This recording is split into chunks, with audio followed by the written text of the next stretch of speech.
Welcome to प्रहार IAS. तो आज का हमारा टॉपिक है कृष्णा रिवर वाटर डिस्प्यूट, जो कि आंध्र प्रदेश और तेलंगाना गवर्नमेंट के बीच में चल रही है। इन दोनों गवर्नमेंट का कहना है कि रिवर कृष्णा का जो वाटर है आपने ज़्यादा यूज़ कर लिया, तो दूसरे का कहना है कि आपने ज़्यादा यूज़ कर लिया जितना आपको दिया गया था। तो इसके बारे में हम चर्चा करेंगे। तब तक अगर आप चैनल पर नए हैं तो सब्सक्राइब कर लीजिए। और ये जो न्यूज़ है हमने द हिंदू से लिया हुआ है। अब इस डिस्प्यूट के जानने के बारे से पहले थोड़ा देख लेते हैं कि जो कृष्णा रिवर है वो महाराष्ट्र के महाबलेश्वर से निकलती है और फिर बे ऑफ बंगाल में 4 स्टेट को क्रॉस करते हुए अपना पानी जो है वो ड्रेन करती है। वो 4 स्टेट हैं आपके कर्नाटका, महाराष्ट्र, तेलंगाना और आंध्र प्रदेश। तो इन दोनों के बीच में विवाद है तेलंगाना और आंध्र प्रदेश के बीच में, इस जगह पे यानी कि नागार्जुन सागर डैम के बीच में। तो आपको पता होगा कि आंध्र प्रदेश और तेलंगाना पहले एक ही स्टेट थे, फिर 2014 में दोनों का पार्टीशन में दोनों अलग अलग हो गए। तो यहाँ जो नागार्जुन सागर डैम का है, साउथ में इसके आंध्र प्रदेश के कुछ डिस्ट्रिक्ट आते हैं और फिर इसी के ऊपर नॉर्थ में तेलंगाना के डिस्ट्रिक्ट आते हैं। तो इन दोनों के बीच में डिस्प्यूट है कि आपको जितना पानी दिया गया था आप उससे ज़्यादा यूज़ कर रहे हैं। आपको पानी इरिगेशन के लिए दिया गया था, आपने उससे इलेक्ट्रिसिटी जनरेट कर रहे हैं। तो इस चक्कर में इन दोनों के बीच में वॉर चल रहे हैं। दोनों मुख्यमंत्री आपस में एक दूसरे का विरोध कर रहे हैं।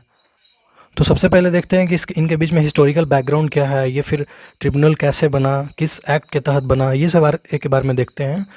तो पिछले कुछ सप्ताह में क्या है कि तेलंगाना और आंध्र प्रदेश आपस में एकदम बिटर वॉर ऑफ वर्ड्स में बिजी हैं कि रिवर कृष्णा का वाटर जो है इलीगल रूप से आप कंस्ट्रक्शन करके इरिगेशन प्रोजेक्ट में यूज़ कर रहे हैं, इलेक्ट्रिसिटी प्रोजेक्ट में यूज़ कर रहे हैं। तो रिवर कृष्णा क्या है कि 1400 किलोमीटर लंबी ये नदी है जो कि महाराष्ट्र के महाबलेश्वर से निकलती है और कर्नाटक, तेलंगाना और आंध्र प्रदेश में फ़्लो करती है, ठीक है, और बे ऑफ बंगाल में अपना पानी सारा ड्रेन करती है। 1969 में क्या हुआ कि पहला जो है कृष्णा वाटर डिस्प्यूट ट्रिब्यूनल बना, ठीक है, जो कि inter state river water dispute act 1956 के अंदर आता है। फिर इसने अपना रिपोर्ट जो है 1973 में प्रेजेंट किया, जो कि पब्लिश हुआ 1976 में। तो ये है कि 1969 से ये डिस्प्यूट शुरू हो गया। हालांकि डिस्प्यूट उससे पहले से नहीं था। तो वो जो डिस्प्यूट शुरू हुआ उस टाइम तो 3 ही स्टेट थे, क्योंकि आंध्र प्रदेश तो उसमें पार्टीशन हुआ नहीं था, क्योंकि उसमें तेलंगाना और आंध्र प्रदेश एक ही थे। तेलंगाना और आंध्र प्रदेश दोनों का पार्टीशन 2014 में हुआ है। तो 76 में क्या हुआ कि Maharashtra and Karnataka erstwhile combined Andhra Pradesh had entered into an agreement for river water sharing as per as the award of the first Krishna water dispute tribunal और KWDT अंडर 2 स्कीम्स। अब फिर क्या हुआ कि 1976 में महाराष्ट्र, कर्नाटका और आंध्र प्रदेश तीनों एक एग्रीमेंट में आए साथ मिलके कि जो ट्रिब्यूनल है वो जो डिसाइड करेगी, वो जो 2 स्कीम देगी कितना पानी किसको यूज़ करना है, उसके हिसाब से हम पानी यूज़ करेंगे। फिर क्या हुआ कि टोटल जो कृष्णा रिवर का जो वाटर क्वांटम है वो 2060,000 मिलियन क्यूबिक फीट है, जिसको TMC में बोलते हैं। मैं हर जगह TMC का यूज़ करूँगा। तो उसका टोटल वाटर का अवेलेबिलिटी है। और फिर ट्रिब्यूनल ने डिवाइड किया कि 3 स्टेट को लगभग 75% जो डिपेंडेबिलिटी है वो 560 TMC महाराष्ट्र यूज़ करेगी, 700 TMC जो है वो कर्नाटका यूज़ करेगी और लगभग 800 TMC जो है वो आंध्र प्रदेश यूज़ करेगी, यानी कि 800,000 मिलियन क्यूबिक फीट, ठीक है। तो फिर बाद में क्या हुआ कि आंध्र प्रदेश को ऑर्डर दिया गया कि आप जो है सरप्लस वाटर यूज़ कर सकते हैं, लेकिन बिना आप उस पर परमानेंट क्लेम किए हुए यूज़ कर सकते हैं। आप इरिगेशन प्रोजेक्ट के लिए यूज़ कर सकते हैं, मोस्टली इरिगेशन के लिए और कुछ इलेक्ट्रिसिटी के लिए भी आप यूज़ कर सकते हैं, पर ये नहीं कह सकते कि इस पर मेरा परमानेंट राइट है। आपको ट्रिब्यूनल को फॉलो करना होगा। फिर उसके बाद क्या हुआ कि आंध्र प्रदेश ने सेवरल प्रोजेक्ट्स लॉन्च किए, जैसे नागार्जुन सागर 1955, श्रीसेलम जो कि 1980 में कंप्लीट हुआ, प्रियदर्शनी जुराल प्रोजेक्ट 1995, पुलिचिंतला 2013 में, जो कि नदी पे बिल्ट हुए, जो कि जिनका डिफरेंट पर्पसेस था। किसी का इलेक्ट्रिसिटी, किसी का मल्टीपर्पस प्रोजेक्ट हो गया, जैसे कि इलेक्ट्रिसिटी प्लस इरिगेशन, ठीक है। कुछ टूरिज़्म के लिए भी यूज़ किए जाते हैं। फिर बाद में फिर एक मैटर अरोज हुआ उन स्टेट के बीच में कि जो KWDT था, जो ट्रिब्यूनल था, उसको फिर से बनाया गया 2004 में, और उसने अपना जो रिपोर्ट है वो 2010 में अपना रिपोर्ट दिया। उसके बाद किया गया कि कृष्णा रिवर पे जो डिपेंडेबिलिटी है वो 75% से 65 कर दिया गया, और जो सरप्लस फ्लो है उनको फिर अलग अलग कर दिया, जैसे 81 TMC महाराष्ट्र के लिए, 177 फॉर कर्नाटका के लिए और 190 आंध्र प्रदेश के लिए। अभी जो विवाद है वो तेलंगाना और आंध्र प्रदेश के बीच में है कि दोनों के बीच में विवाद ये चल रहा है कि श्रीसेलम जो रिजर्वेयर है, जो कि नागर कुर्नूल डिस्ट्रिक्ट ऑफ तेलंगाना जो कि लेफ़्ट साइड में पड़ता है, और वही कुर्नूल डिस्ट्रिक्ट ऑफ आंध्र प्रदेश जो कि राइट साइड में पड़ता है। तो ये जो श्रीसेलम रिजर्वेयर है वो इस जगह पे है। तो इसके इस साइड में, यानी कि इस साइड हो गया आपका नागर कुर्नूल डिस्ट्रिक्ट तेलंगाना का, और इस साइड में हो गया आपका कुर्नूल डिस्ट्रिक्ट जो कि आंध्र प्रदेश का। और इस पे बहुत सारे irrigation project, hydro electric power generation है।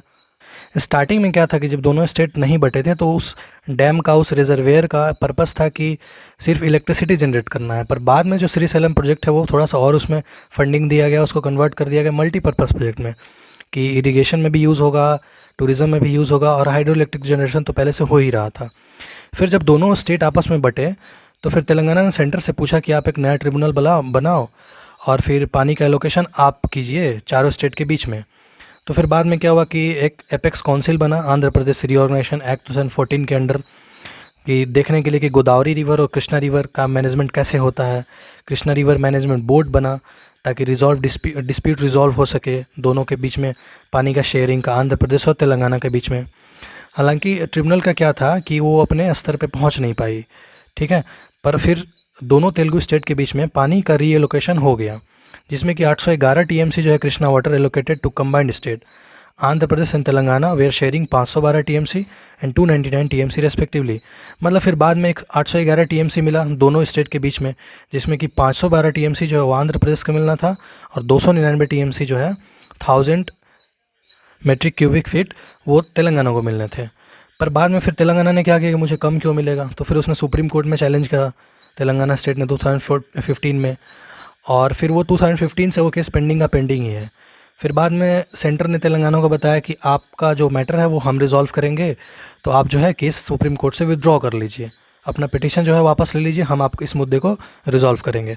फिर तेलंगाना गवर्नमेंट ने क्या किया कि Telangana recently withdraw the petition.